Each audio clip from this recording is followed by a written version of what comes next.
Hi there, my name's Dan DePietro, and I have created a board game called Lords of War. I've worked on it for 4 years, and this is my Roll20 version of it. So, on the right hand side here, you can see I have all the rules, but you're here probably because you didn't want to read them and you wanted to listen to them. So, they are here. They are important to look at, but they are very simple, and with just a little bit of effort, you can get your games going real quick. So let's just go over the board here. It's a game for 2 to 6 people. It's based on hexes, and there is for each player. There's 2 different timers, all right, and those are called victory clocks. So I'll quickly go over here. Each player can choose a starting point. So this is a starting point. This is a starting point, and they're at each of the corners. And you can place a character anywhere in between this area. So you can place characters from here to here to here to here to here. And that also goes for the other positions. So quick note on how some of the decks work. These decks are loaded. There's going to be a player order, an objective order, and a turn order, okay? And you can show and hide these as needed. So let's just quickly go over to the initial setup. So first what you're going to do is you're going to choose your objective cards. You're going to deal 1 card to the desk, top, the board game here.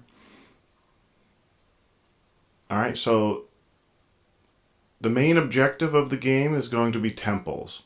Then you're going to deal each player in the game a new card, and you can deal here, and you press this and you deal 1 card to each person, and then you can select which players you want to deal to. If one of them gets the temple card, deal them another card. So what you want to have is 1 main objective for everyone, and then private objectives for everyone else. So you flip this card, the first card, and this is the main objective, and then everyone else has secret objectives. At that point, we'll go back to this. You're going to choose terrain. Do you want to use no terrain? Do you want to use some terrain? Or a lot of terrain? Totally up to you. I have all the terrain pieces in this terrain tab. I have 10 different unique pieces. I've given you also different pieces right here where you can create your own if you'd like. But these should suffice for you to create most game pieces that you would like. Each terrain has a different effect. So I mean, you could play without it if you want. Some of this is up to you guys. But so like trees give you defense. The plains here marked by the grass gives you +1 movement. You can't enter water. Going into like a difficult terrain such as trees costs 2 movement, but like I said, it gives you the +1 to defense dice. It costs 3 movement to get into mountains, but it will give you advantage there. So there's different things like that, as well as you can see there's the temples here, and there's castles here, and then the city-state, I'll mark this, is from here to here to here to here to here.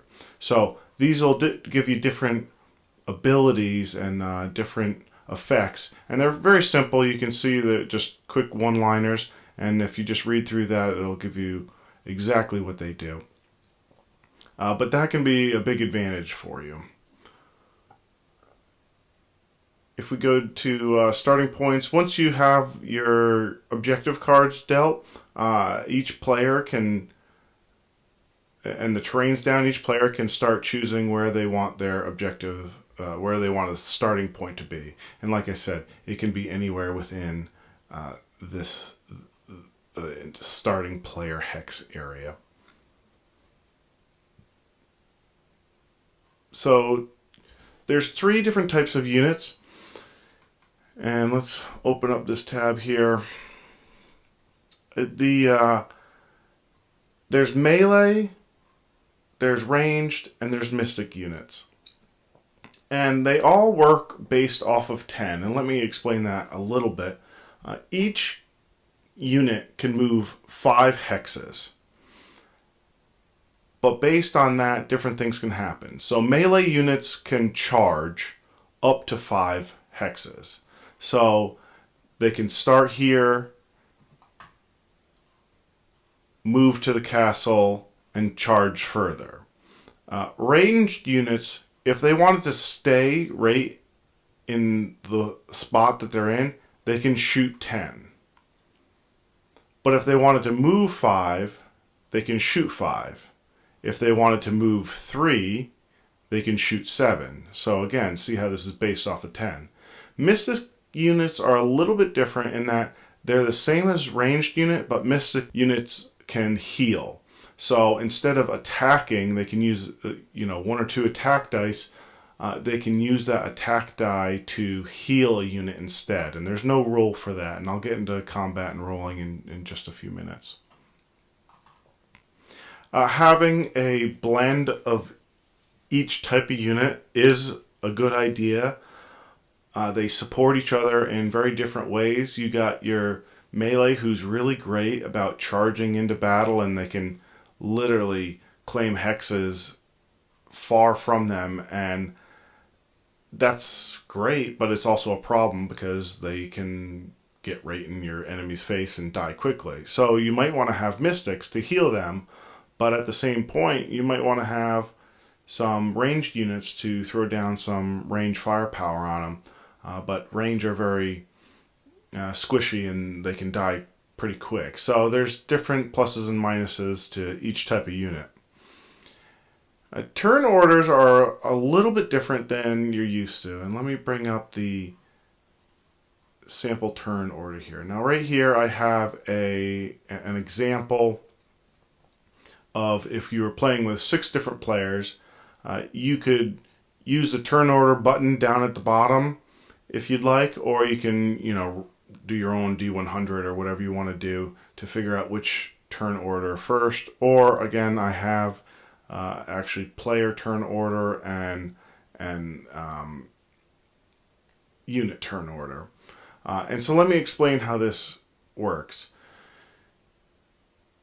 You're going to have which player goes first. So define which player goes first, and then that can be the turn order for the rest of the game, or you can re-roll each round, up to you. Then you're going to have the unit order each round, and again you can change that up each round if you want, or you can have it for the rest of the game.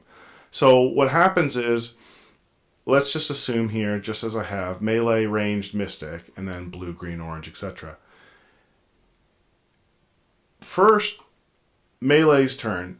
The blue goes with all of their melees. Then the green goes with all of their melees. Then the orange, pink, red, and so on. If they don't have a melee unit, you skip them. So if pink has none, you skip over to red. And if red has none, you skip to purple. Then once all of those are done for melee, you go to range turn.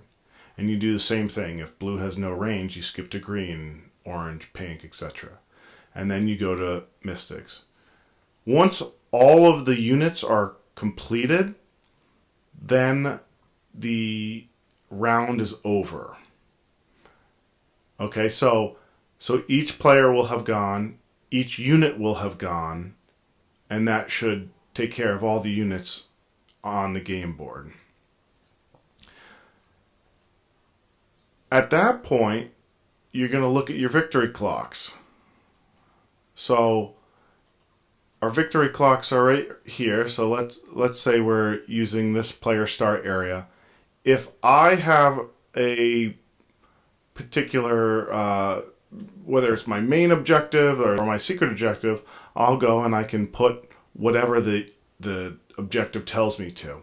And you will get the objectives from your objective card deck, and it'll have a description, but you can also look at bring it up and check it out and look at, okay, so if I have temples, then this is the description of that. So, for temples, choose any 2 temples and hold it for 2 rounds. So basically, that would mean you would have to have this temple and this temple, or this temple down here, or a combination of one of the 3. So long as you hold them, you start the victory clock. And so, again, for this one, choose any 2 temples, hold it for 2 rounds.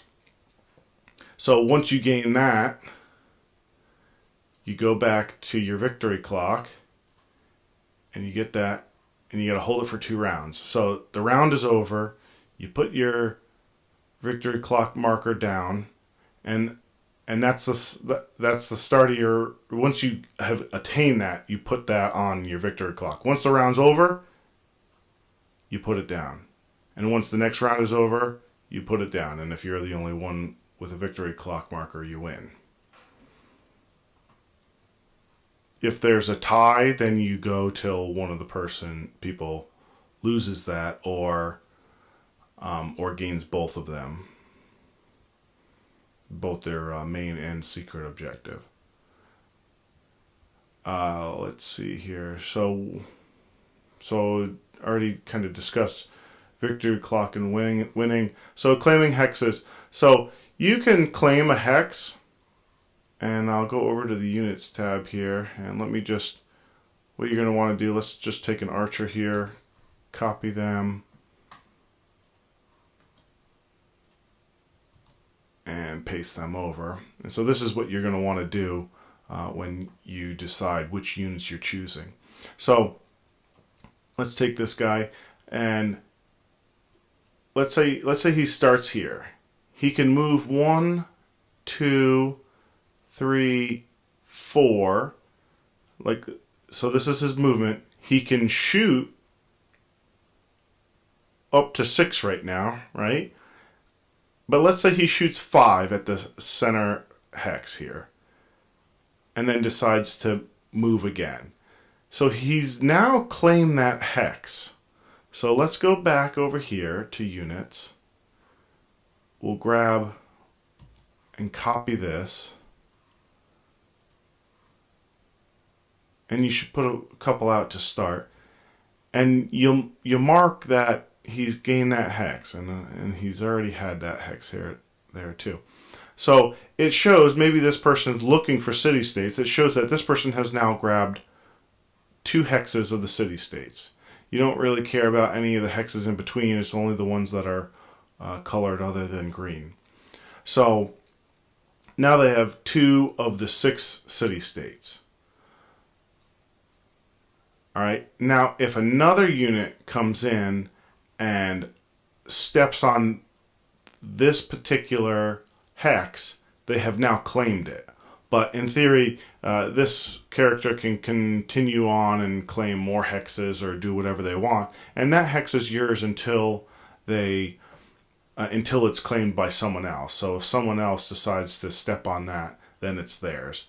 Now, if you claim that back before the end of the round, you still can move your victory clock down. So you have to claim that back before the round ends in order to move your victory clock down. So if you had all of this city-state here,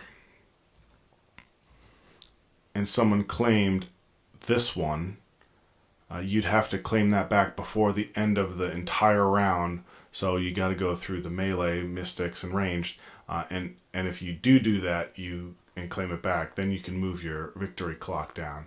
And remember, that's up in the corners of the board. Let's talk about combat. At some point, and we'll use a ranged here, you're going to just decide that you want to attack one of your opponents. Each unit, and again, I'll go back to the units tab, each unit has associated with them, and I'll go down here and show you here. I'll just pick up a range tier 2. They're going to have an attack, a defense, and a health. Now, and the health has kind of the ratio there. 4 of 4, right? So if you go to your unit, I have that attached to it. You don't need the other bars filled unless you want to, but I have that attached. So each unit's going to show that, and you can mark this each time and track your units when they get hurt. So having that associated with each unit, all you got to do, if this is the unit you're attacking with, and you're attacking, you roll it. So when you grab your unit here, and you want to use either your attack or your defense, all you got to do is grab the unit, select it, press attack. It's going to roll out the numbers for you. And same with defense. It's going to have that pre-built in. It's going to roll that for you. Let's just take these two as your a ranged unit attacking another tier 2 ranged unit. 5, 4, 4, 1, and 4, 2. So you compare the highest to the highest and the lowest to the lowest accordingly. So 5 compared to 4 means that you get hit once. 4 compared to 2 means that you get hit twice.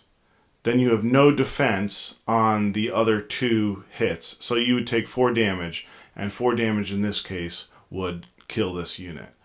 But if there's a different unit, and we'll pop over there to grab a mystic unit, because those are some of the tougher units in the game as far as defense.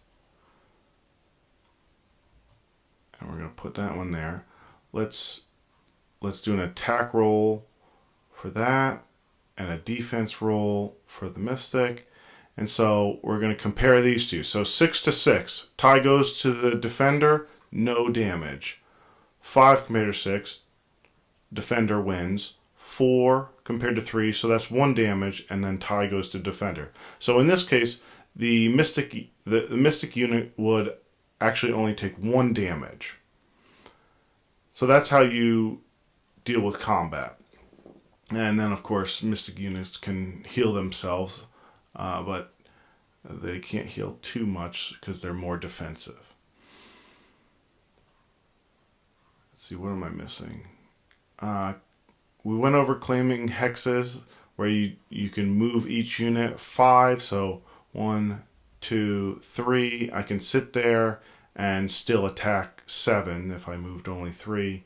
Went over combat. So allies and enemies.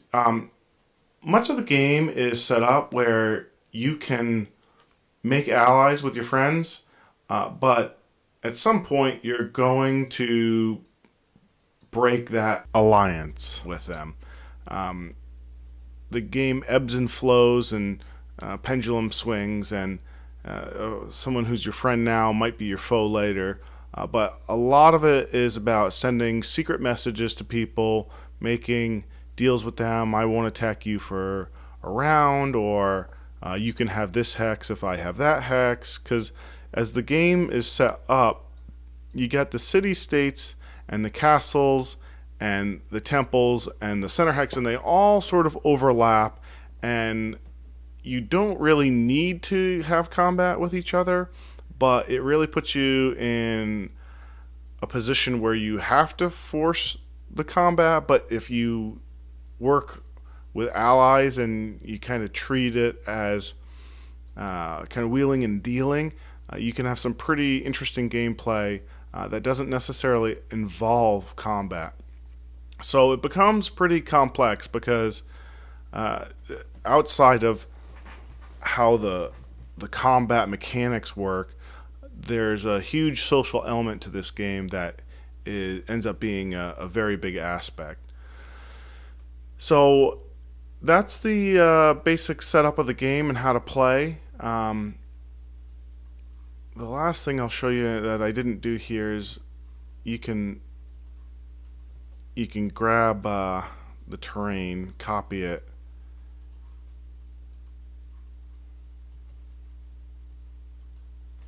and paste it over here. And you gotta hold Alt to make it stay in place.